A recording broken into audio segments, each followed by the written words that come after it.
while buffalo roamed, the wild western days of Colorado. The western frontier and its settlement, the stories of the wild days of the West were as popular then as they are today. There's something romantic about this country.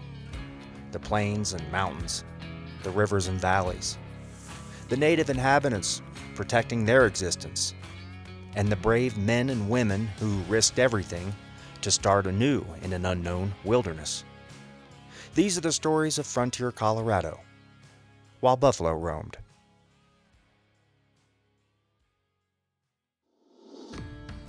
Rumors and proof of gold in the western Kansas Territory, the parties, the 58ers, the first attempted murder and trial, first significant gold discovery, Garden of the Gods, first summit of Pike's Peak by Anglos, the Wheelbarrow Man, first capital, first county officers. Hello, I'm J.B. Reynolds. Welcome and thank you for tuning in. Memorial Day weekend. We honor those who gave their lives in service to this country, to us and our families, for a peaceful future. Thank you for your courage and dedication. The following events, because of similar names, close dates, their proximity, confuse historians and even those on the ground at the time. And timing was really everything here. 1858 is a huge year for the future state of Colorado. It is the first wave of permanent settlement. Also, the initial exploration by parties other than military, native inhabitants, or trappers and traders. Quote, better 3 hours too soon than a minute too late. William Shakespeare. First, we know rumors of gold being found in western Kansas Territory filtered, quote, back to the states at a time when financial uncertainty prevailed. One of the first published rumors from the Kansas Weekly Herald out of Leavenworth, Kansas, July 24, 1858. Quote, latest from Utah and the Plains. Oliver P. Goodwin arrived here on Wednesday last, July 21st, direct from Fort Bridger in 21 days, with an express to Majors and Russell.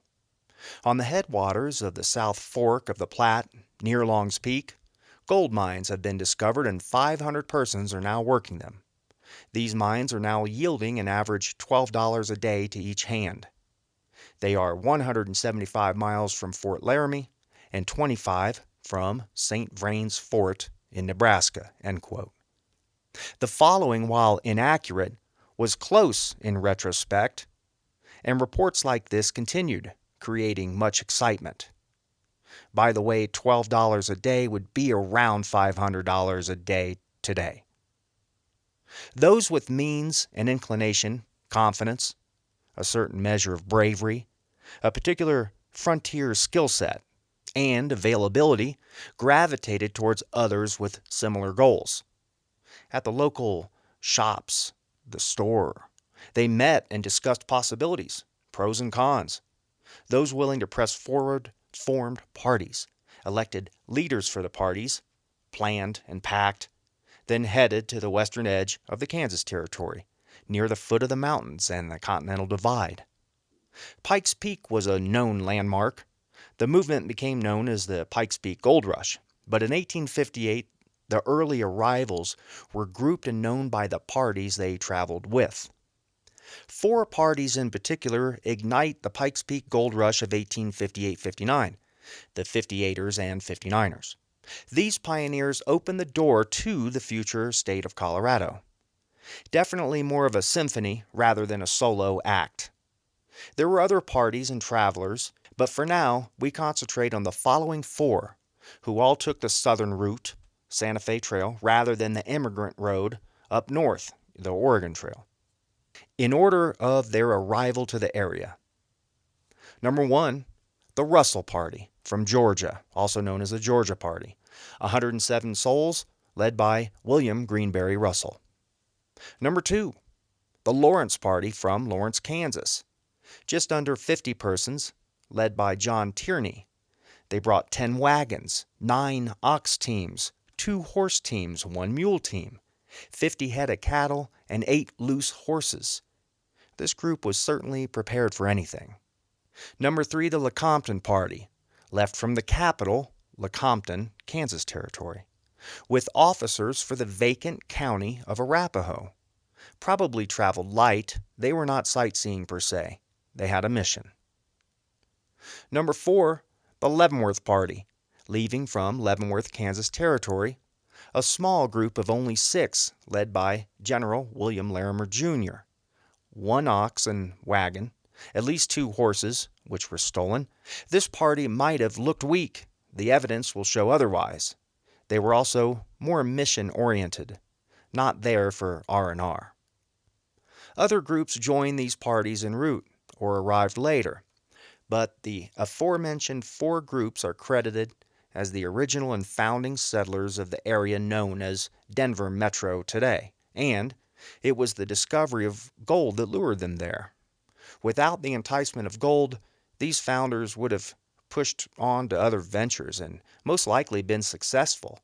These folks were of the stronger fibers of our national cloth. It took sagacity, courage, strength, and for many, a strong dose of faith to trek halfway across a lonely, mystical, difficult, and dangerous country, at a time when relations with the tribal people were weakening again. Would you have up and left?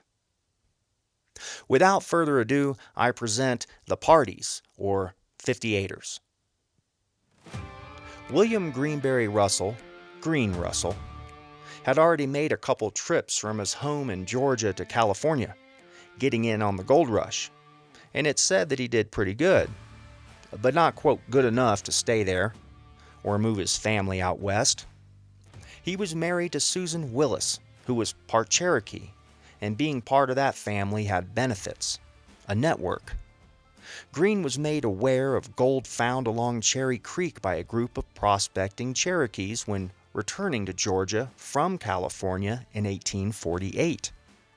In 1857, said Cherokees were forming a party to head back to that spot on Cherry Creek. Green Russell asked to join. His offer was accepted, and Green leads a party of 7, his 2 brothers, Dr. Levi and Oliver Russell, in that group. William Russell moved with his family to Georgia from South Carolina when he was 2. His father being a miner chasing fortune in Dahlonega, Cherokee country of Georgia, where a gold rush erupted in 1829. An educated and practical miner he became, and after a couple of continent crossings and successes in California, he was able to buy a substantial chunk of earth, 500 acres, on the Etowah River, still inhabited by Russell family members today. In 1858, he was 40 years old. His party of 7 was met by the aforementioned Cherokees and others, and the group of 107 souls reached the Platte by the southern route, the Santa Fe Trail, to Bent's Fort, then northwest along the Cherokee Trail, catching the Trapper Trail to Cherry Creek, arriving there first, June 24th, 1858. Side note, keep in mind that just a month and a half earlier, the Loring Marcy March had just left that area, and all those dead animals and the graves were seen by all 4 parties en route. Must have been a creepy sight. Also, there were some people living at the future site of Denver. Now, where they were when the military, when Marcy and Loring's people were there, is unknown. It is believed they were hunkered down nearer Golden, Colorado at that time. And they are John Simpson Smith, trapper, trader, guide, one of the interpreters for the Treaty of 1851. William McGaw, a.k.a. Jack Jones, also a trapper-trader, was in business with John Smith at the confluence when the Russell party arrived. S.M. Rooker and family, renegade Mormons. Mr. Rooker brought his 1 wife, daughter, and son from Salt Lake City and lived in tents alongside McGaw and Smith. End of side note. The Georgians then, in the summer of 1858, marked the largest, most deliberate, practical and methodical gold mining venture embarked upon to that date. During the remaining summer, they spread out. Some did venture into the mountains and found a little gold. Others worked the creeks and rivers. A few did okay. A number of the party left for home, believing the venture unprofitable. Most of the group remained until winter approached. In Dry Creek, today within the suburb of Englewood, Colorado, southeast of Denver a little, Russell and another miner hit on a pocket of gold dust that yielded 20 ounces. That'd be roughly $50,000 today. A member from the Russell party named King left for the States in midsummer, and we're going to hear more about him later. Remember that name. Next to arrive on the scene, the Lawrence party. They left out of Lawrence, Kansas territory, and just under 50 strong, with all the animals mentioned earlier. This group knew nothing of the Cherry Creek diggings, unlike the other parties. There was no exact destination.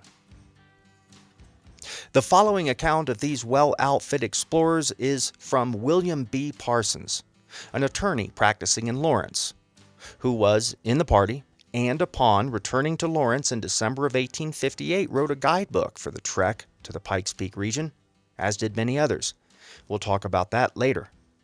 A letter Parsons wrote to the Chicago Tribune in 1883, quote, "During the session of the Free State Legislature in Lawrence, Kansas, in the winter of 1857, it was whispered around among the boys that some Delaware Indians had brought in some fine specimens of gold from the, quote, Rockies, and for a consideration would show us where it could be found. As you remember, we arranged with Fall Leaf to guide us, but he was so injured in a drunken frolic that he could not go, and so on May 23rd, we set out without him. There were 40 of us, and but 2 in the party, John Tierney and Russell Hutchins, had ever seen a mine or a sluice box or cradle.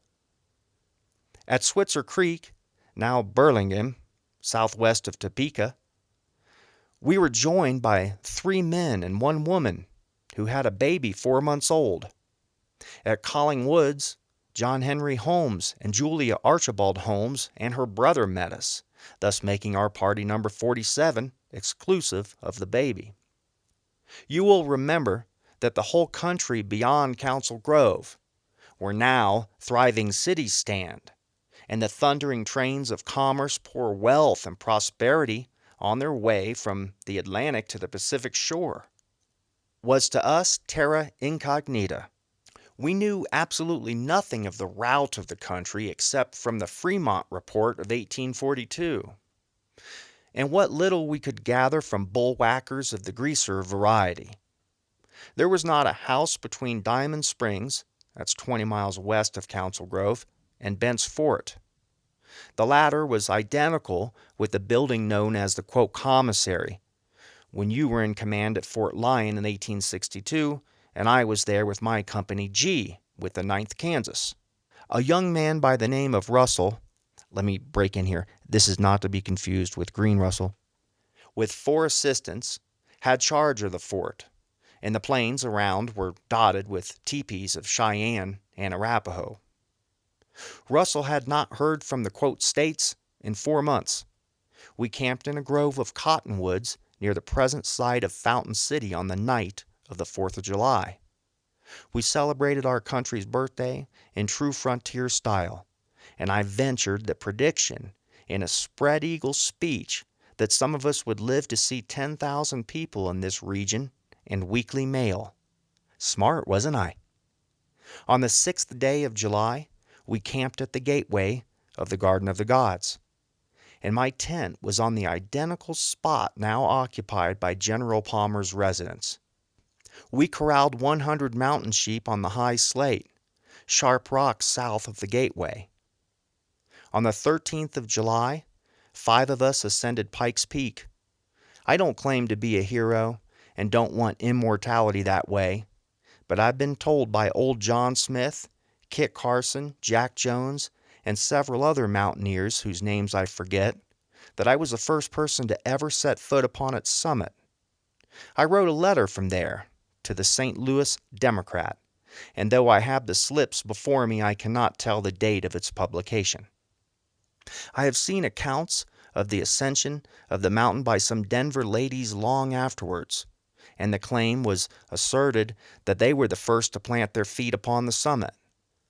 The truth is, Julia Archibald Holmes, afterwards secretary of the National Women's Suffrage Association, dressed in black tight pants, a hickory shirt, and a pair of moccasins, was the first woman who ever set foot on the summit of Pikes Peak or any similar elevation in America. From Pikes Peak, we went to a location known as La Veta Pass and did some hard work and found a little gold. We learned from some Mexicans that the most probable place to find gold quantities was at Cherry Creek. We went there as soon as we could, arriving sometime in August. When we went there, the, quote, inhabitants were just these: Jack Jones, his Cheyenne wife, and 2 or 3 young Indians, Sanders with about the same outfit, John Jones with 2 Sioux women, and an Arapaho woman and 3 or 4 young bucks. Oh, and John Atwell and Squaw. We camped on the east side of Cherry Creek, in about 300 feet from the river. The bottom was full of willows. 4 days after we went there, 3 men from Salt Lake came in, and one of them being a gambler by the name of Vincent. During a game of Monte, he shot Atwell, the ball plowing along the left side of his head, but not breaking the skull. He ran into the willows, but the Indians soon unburrowed him and captured him. I was selected judge, and a jury was impaneled according to the forms of law. The man was found guilty, and my decision was that his horse and his revolver should be given to Atwell, and that he be turned out of camp with his rifle, ammunition, and 6 days' rations, and the assurance that if ever seen again within a mile of the camp, he would be shot on sight. Thus, I had the honor to preside at the first trial ever held in Denver. There have been many judges in Denver since my day, but I venture to boast that justice has never been administered any more speedily and satisfactorily than Vincent's case. William Larimer came to Cherry Creek on 28 August. If he should tell me differently, I should think he had forgotten, for I have it in black and white. He built the first house somewhere from the 5th to 10th September. The Lawrence Company had selected Montana, 12 miles above Denver, as a town site, and had moved up there. Josiah Hinman and John Easter were the most early in that town, but it was a failure. I left Cherry Creek August 31st, 1858. We were told by a plainsman it was 30 miles to the South Platte, and we took rations accordingly. We were 5 days without a mouthful before we arrived at Fort Kearny. End quote. Side note, the Lawrence Party was organized by John Easter and led by J.H. Tierney. Within their company, they had quite an interesting pioneer of women's rights, the Bloomer Girl. 20 years old and newlywed, Julia Archibald Holmes made the trip, personal friend of a famous women's rights activist, Susan B. Anthony. Mrs. Holmes also ascended Pikes Peak, a feat Zebulon Pike failed to accomplish in 1806. This was big news, a spectacle. A woman wearing bloomers getting all outdoorsy, outdoing Pike himself. This feat made all the papers, and bloomers, for those of us that don't know, are baggy, often decorative, loose-fitting pants with a skirt over it, falling to near the knee. This was a shock to many. In fact, the whole action made a youthful William Parsons, that's the man whose letter we just read a few moments ago, so upset that he wrote the Lawrence Republican about it, and quickly, the letter was published October 28, 1858. Here's an excerpt. Quote, "Suffice it to say that the principles of the weak-minded men and strong-minded women of today, however correct they may seem to their supporters when modified and restricted in society by the customs they seek to uproot, when transferred to the plains and stripped of their surroundings, only serve to, in all caps, disgust even men who are not easily disgusted, and astonish men who have seen the worst evils of socialism, agrarianism, Mormonism, and kindred isms in the usual for years." End quote. Side note 1. Notice that much later, when he wrote the 1883 letter to the Tribune, he seems to have toned down his anti-isms sentiments to some degree and rather attaches himself to and witnesses for Julia Holmes, who, by the way, later divorced her husband in 1870 and moved to Washington, D.C., where she advanced to Division Chief of the Spanish Correspondence Division of the Bureau of Education. Side note 2. The Lawrence Party was intending to start a town, do some sightseeing, and prospect for gold. The group split up somewhat in later July, and what remained of the party arrived at Cherry Creek in August, almost 2 months before William Larimer, Jr. arrived, making Parsons' statements regarding Larimer's cabin moot. He had already left when Larimer arrived in November. Side note 3. While in the vicinity of Pike's Peak, members of the Lawrence Party did locate and plot out a town, curiously named Colorado City. According to Hall's 1889 History of Colorado, Volume 1, page 181, quote, "Though not very large, and never very prominent until about the year 1888, it attained the exalted dignity of being for a single season the capital of the territory." End quote. The Leavenworth Party. In September of 1858, a man known only as King confidently strolled into a Leavenworth, Kansas Territory bank where John McMasters Larimer, son of William Larimer Jr., worked. He was a banker and dealt with land warrants. The stranger had with him a goose quill filled with tiny gold flakes and wanted the contents tested. John Larimer declared the contents pure gold. The man King explained that he had washed it from the sands of the South Platte near Cherry Creek. After a short meeting, he left and was never seen again. John relays this information to his father, William, and it is decided to form a party and head to that specific location as soon as possible. William Larimer Jr. was elected leader of the party. Born in Circleville, Pennsylvania in 1809, he had a simple county education, strongly practiced temperance. He learned to write on the barn door of his childhood farm. A big fella with an imposing stature, William came from means and married Rachel McMasters in 1835. She also from a well-off family. From the start, he was a hustler, a man in motion.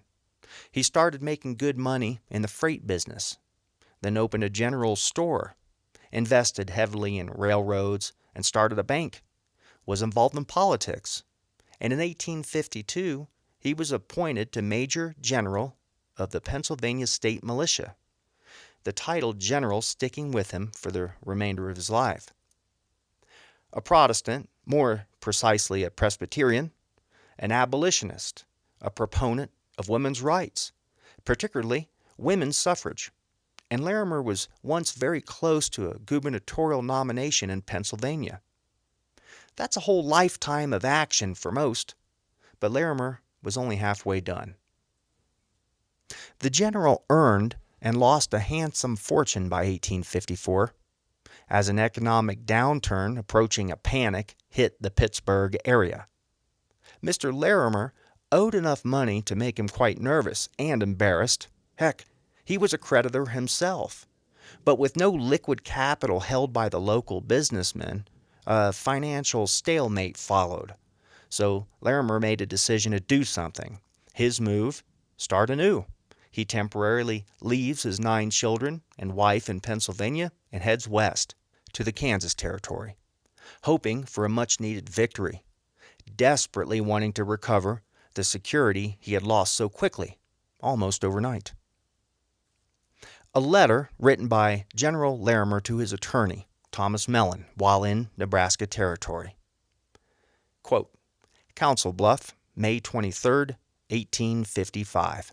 Dear Sir, I have desired to write you for some time, still putting it off until I could give you some idea of the time you may expect me home. I am still uncertain what to say on the subject. I have taken 2 claims at La Platte, Nebraska Territory, 15 miles below here, and we are laying out a town. I am elected president of the company and secured 1/3 of the town. My claims are one in John's name and one in my own.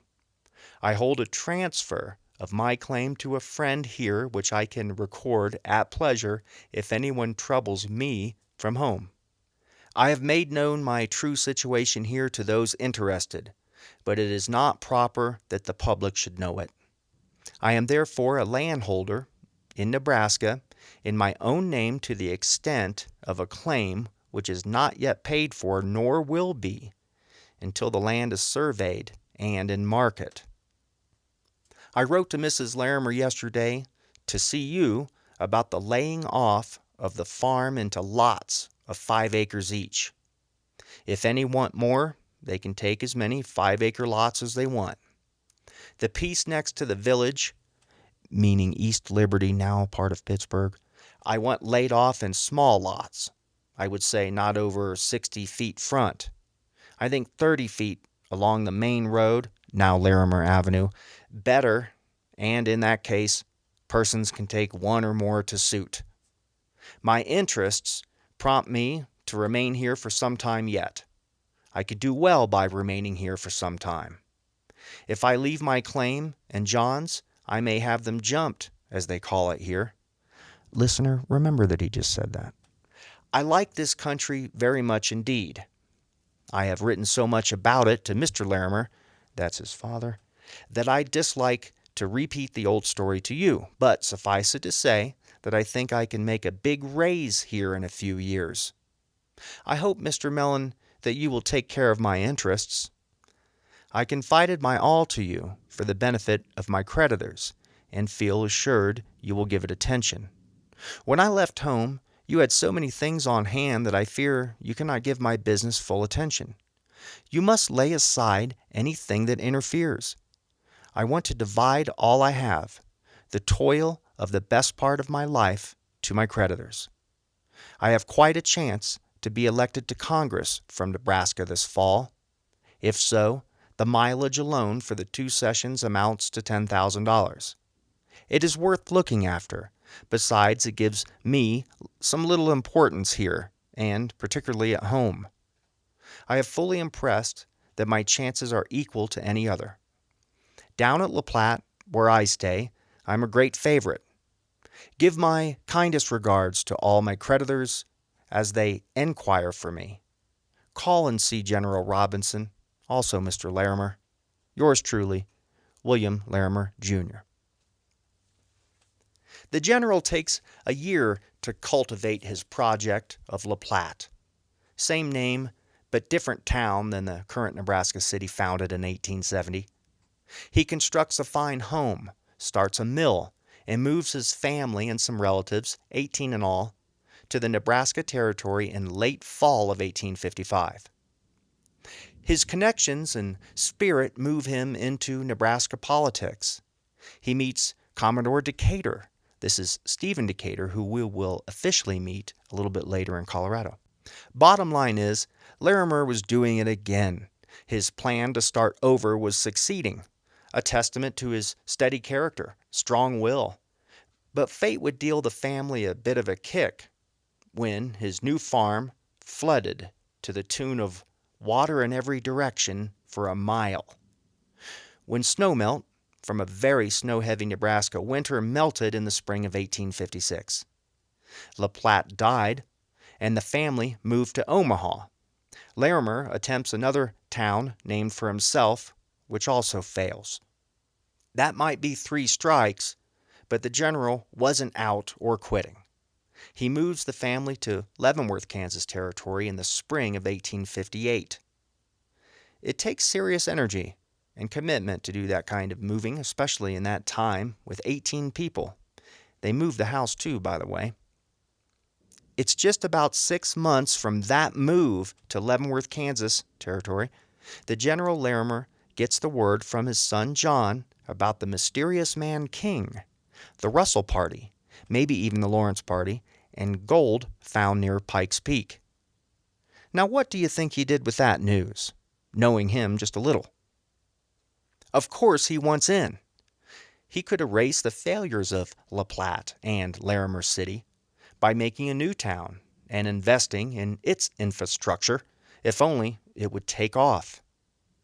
And what gave this unknown region a chance? So far into tribal territory, without law, about to be covered in feet of snow, knowing of the recent disaster that Captain Marcy and Colonel Loring had just overcome. Gold! That's simple. The problem with La Platte and Larimer City could be solved regardless of the distance and danger, as long as there was traffic. And gold brings plenty of traffic. And traffic brings more of the same. As far as Larimer was concerned, this might be his last opportunity. And he was getting old by frontier standards. He was nearly 50. Not to mention, time was an issue. Here it was September. Members of the Lawrence and Russell parties were heading home by then. They were going back to the States. Winter was coming. And out this way, that increases risk exponentially. Originally, the men that enlisted to take part in the Leavenworth Party, named that for the city of organization, numbered over 80. The city being overtaken with excitement of the gold findings out west near Pike's Peak and the Continental Divide. Next came the false experts, the critics, and naysayers. I trust everybody has been influenced at one time or another by fear cultivated in ignorance, by someone who actually has no true understanding of the subject they fear. Fearing fear, as it's been said and repeated. The hard work of the nervous Nellies whittled 80 of Leavenworth's finest adventurers down to just 6, and here they are. Mr. William Larimer, Jr., his son, William Henry Harrison Larimer, I'll call him HH. He was 17 when they set out. Folsom Dorset, R.E. Whitsett, known as Dick and a native of Ireland. C.A. Lawrence, Lawrence Street in Denver is named after him, and M.M. Jewett from Massachusetts. That small but courageous group acted fast and were packed, prepped, and pulling out of Leavenworth, Kansas territory on the 1st of October, 1858, less than a month after learning of the gold discoveries by the mysterious stranger King. It was a very small and unexperienced party. They knew nothing of the country before them, but for what King had told John in that brief bank encounter. Pretty risky. Just like the Russell and Lawrence parties, they traveled west by the southern route, and before hitting the Santa Fe Trail, they stopped in the capital of the Kansas Territory, Lecompton, where General Larimer was commissioned treasurer of Arapahoe County, which was where they were heading to meet the other officers. The county was vast. It covered lands between Nebraska Territory and the New Mexico Territory. All of it, of course, actually belonging to the peoples of the Arapahoe and Cheyenne nations. Which brings us to the Lecompton Party, which were 2 days' travel ahead of Mr. Larimer and the Leavenworth Party. The Lecompton Party consisted of the other officers of the County of Arapahoe, commissioned by the territorial governor at that moment, James Denver. These men were sent to locate the county seat. Harry Percival Adams Smith, judge. Ed Wincoop, sheriff. Hickory Rogers and Joe McCubbin, commissioners, and Levi Ferguson, clerk. So we have serious gold prospectors in the Russell Party from Georgia who arrived at the confluence of South Platte and Cherry Creek, future Denver, on June 24, 1858. Next, the Leavenworth Party, equipped for sightseeing, prospecting, city building, and adventure seeking. They arrive at the confluence sometime in August. The Lecompton and Leavenworth parties merge near Pueblo and arrive at the confluence on November 16th. Let me mention here that the Leavenworth party was overtaken by a small party from Oskaloosa, Kansas. A quote is next from H. Larimer from his book, Reminiscences of General William Larimer, Jr., and his son H. Larimer, two of the founders of Denver City, published in 1923. Quote, "They had with them a man originally from Pennsylvania, A.O. McGrew by name. He attempted to make the trip across the plains alone, and wheeling his entire camping outfit, provisions, blankets, etc., in a wheelbarrow, he became well known as the Wheelbarrow Man, and acquired considerable notoriety in the newspapers of that day. He had made some 150 or 200 miles of the distance, and footsore and weary, was still making good time when this Oskaloosa party had caught up with him and found him willing enough to abandon his undertaking and attach himself to their train. So the wheelbarrow was slung behind one of the wagons, and there, wherever camp was pitched, was used for the gathering of buffalo chips for the fire. Many a time I have used it for that purpose. It was very welcome, well worth its weight in transportation.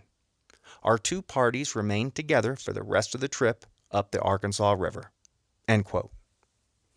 Lastly, a day or so after the Oskaloosa party joined, the now larger group approached 3 men and a pack animal on that lonely road. It was quite the treat, though, for William Greenberry Russell and one of his brothers, Oliver, were heading home to winter in Georgia and bring back a load of more practical mining tools and men. His accounts of the gold findings were very positive, encouraging the parties greatly. To quote again from H. "We were delighted to run across him in the wilderness. Thus far, we had been traveling more or less blindly, so far as the country was concerned. King, the man who had returned to Leavenworth with his news of the discovery of gold, was the only person whom we had met up to that time who knew anything whatever about the country to which we were endeavoring to make our way. But here now was Russell himself, the original explorer, the boon of the West, the inspirer of all our hopes. He was returning to Georgia, his native state, to spend the winter and to better prepare himself for prospecting in the spring.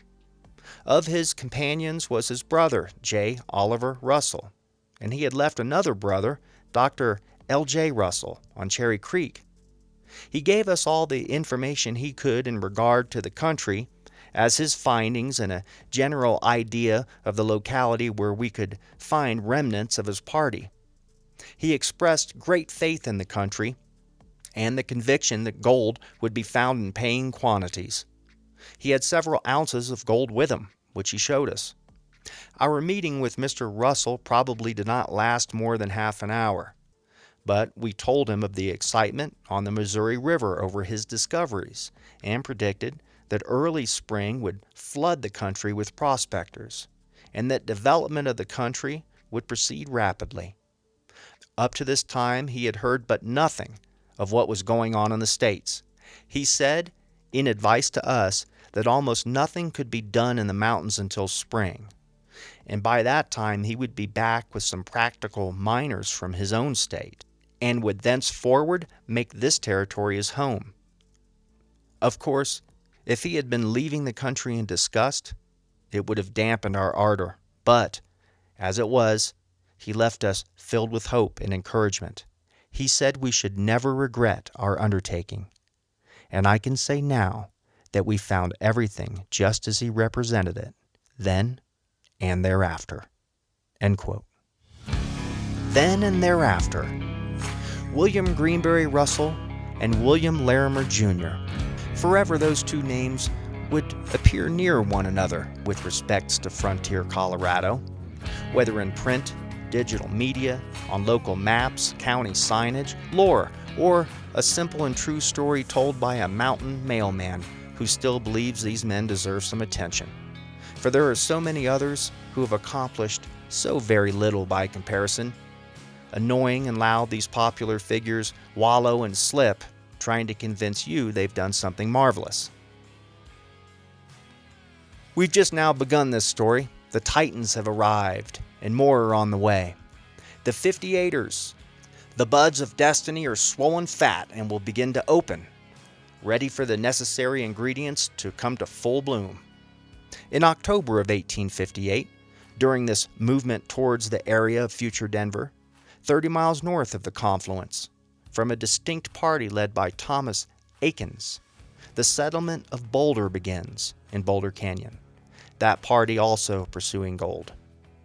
1858 is a big year for the Centennial State, and 1859 gets even bigger. Thank you so much for listening. We'll see you next time while the buffalo roamed. Like and subscribe if you could. All that helps keep this story moving forward. Thanks again. Best wishes, J.B. Reynolds, copyright 2025.